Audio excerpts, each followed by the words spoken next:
Demonstrators chained themselves to the gate in front of California Governor Gavin Newsom's Sacramento home, calling for mass release of prison inmates statewide due to COVID-19 outbreaks in the state's prisons. For Chanda Williams, the fight is personal. She has been teaching yoga to inmates at San Quentin State Prison for the past 6 years.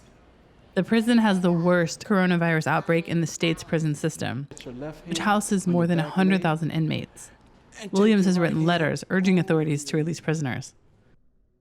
These people were sentenced for crimes. They were not sentenced to die in prison, and certainly not by the negligence of the state. The state has a responsibility to maintain their health and their safety and their well-being, and the state has failed in that. The CDCR has failed in that. Like other institutions caught off guard by the virus, prisons in the U.S. have struggled with how to keep people, inmates and staff, safe. California is conducting widespread testing, and the governor has given early releases to about 3,500 inmates to ease overcrowding. But there have been setbacks. Like in May, when it's believed prisoners transferred from the California Institution for Men in Chino to San Quentin brought the virus with them. In July, a top prison official addressed inmates in a video.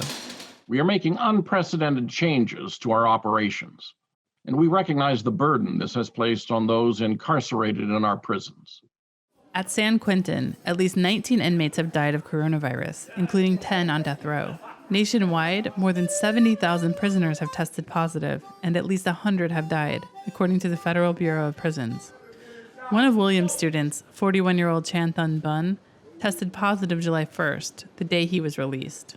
Bun was not given early release, but earned parole, he says, after serving 23 years of a 50-year sentence. He called the prison's handling of COVID-19 cases a chaotic experience.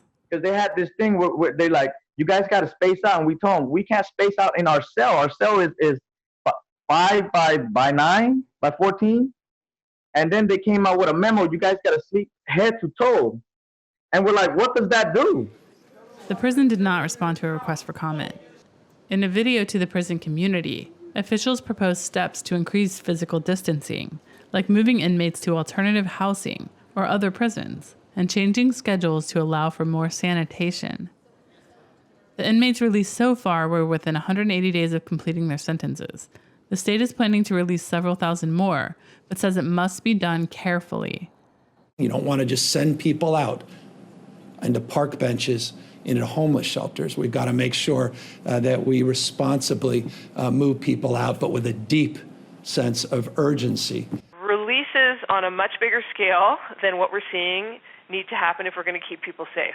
While officials say they are working to release more inmates as a way to limit those exposed to coronavirus, advocates continue to protest, saying it's not happening fast enough. For VOA News, Dina Mitchell, Oakland, California.